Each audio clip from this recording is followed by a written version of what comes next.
¿Qué debo hacer para ser salvo? Es esta una pregunta fundamental para el hombre que de pronto advierte que está perdido.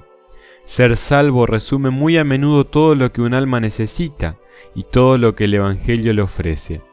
La salvación tiene un alcance muy amplio. Implica a la vez el perdón, la justificación, la redención y la reconciliación. Por eso la palabra de Dios habla de una salvación tan grande. Esta expresión reúne los diferentes aspectos de la potente intervención de Dios en favor del hombre. El mismo Señor comenzó por anunciar esta maravillosa salvación. Más tarde, los discípulos confirmaron el mensaje, dando Dios mismo testimonio con ellos por medio de los variados milagros del Espíritu Santo. Después el Evangelio llegó hasta nosotros, las naciones, y el apóstol Pablo lo llamó el Evangelio de vuestra salvación, o también la palabra de esta salvación. Señor, sálvanos, que perecemos. Este angustioso grito de los discípulos en medio de la tempestad muestra claramente que la salvación responde a la perdición, como lo confirman otros varios pasajes.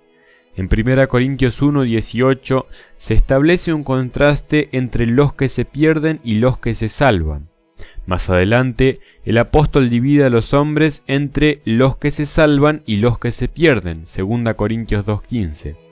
El mensaje del Evangelio afirma igualmente: el Hijo del Hombre vino a buscar y a salvar lo que se había perdido.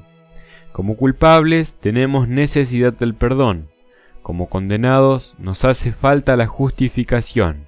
Como esclavos debemos ser rescatados. Al ser enemigos debemos ser reconciliados. Finalmente, si estamos perdidos, a punto de perecer, tenemos necesidad de la salvación. Sin embargo, estar perdido significa a la vez ser culpable, condenado, esclavo y enemigo. La salvación responde a todos estos estados de manera general. Cuando la palabra habla de salvación, no se trata de un punto particular de doctrina, sino de una noción muy amplia y de gran riqueza. Por eso veremos que la salvación de Dios es la liberación de todo peligro que pudiera amenazarnos en el presente o en el futuro. Si Dios nos salva de esta manera, es por amor, por pura gracia, con el fin de introducirnos en el goce de las bendiciones más positivas. No obstante, la mayoría de los pasajes que hablan de la salvación la presentan en relación con aquello de lo que hemos sido liberados. Cuando es cuestión de saber hacia qué somos conducidos, la Escritura emplea los términos vocación o llamamiento. Dios nos salvó de un estado fastidioso y nos llamó a un estado bienaventurado. La salvación, pues, debe ser puesta en relación con los peligros que nos amenazan más bien que con las bendiciones a las cuales ella nos permite acceder.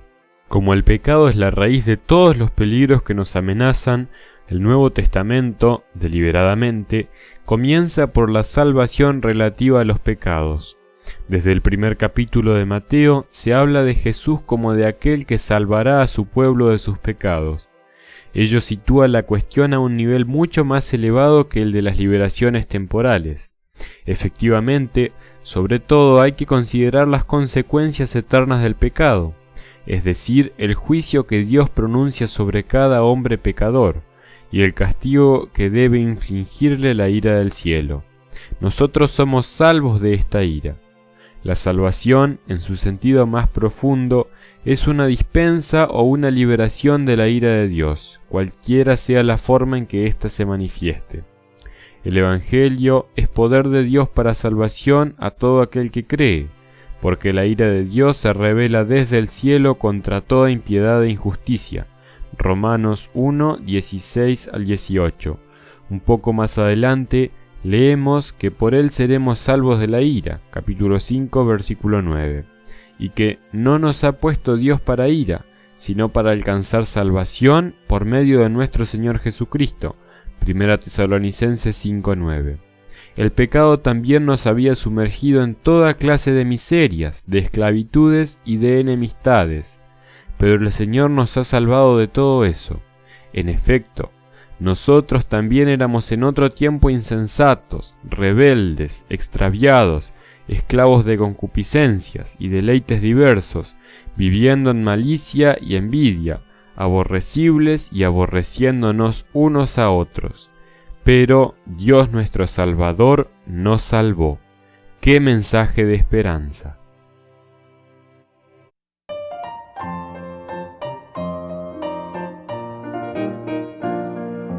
¿Quieres ser salvo de toda maldad? Tan solo